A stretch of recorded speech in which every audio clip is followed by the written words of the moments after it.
Rosalynn Carter touched so many lives in her 96 years. Her death is being felt across Georgia, across the country, and really all over the world. Absolutely. Atlanta News First reporter Rebecca Schramm is live now at the Carter Center in Atlanta, which Miss Carter and her husband founded more than 40 years ago. Rebecca, what an incredible legacy she leaves behind.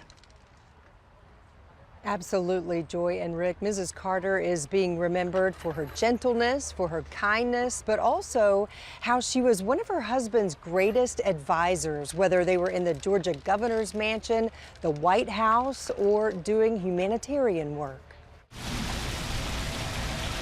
On this day after the death of former First Lady Rosalynn Carter, visitors of the Carter Center are especially aware of her contributions before, during, and after her husband Jimmy Carter's presidency.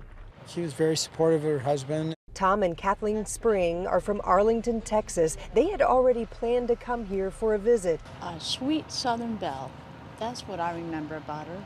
She was a remarkable woman. Paige Alexander is the CEO of the Carter Center. She says through the years, Mrs. Carter treated everyone here as a colleague, even the interns. She would teach them how to do Tai Chi, and when I said that everyone missed that, she put her walker aside and she started doing Tai Chi with me. So, and now she was 95 at that point. Just the sensitivity and the loveliness of everything from being a grandmother and a great-grandmother, and even giving my son a plastic bag full of chocolate chip cookies to take with him because he didn't need them all because he was so nervous when he was meeting her.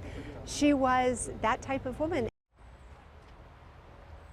Just so many memories from so many people whose lives she touched. Part of Mrs. Carter's funeral arrangements include her lying in repose at the Jimmy Carter Presidential Library and Museum, which is just on the other side of this property. So Monday night is when the public can come pay their respects. Live at the Carter Center in Atlanta, Rebecca Schramm, Atlanta News First.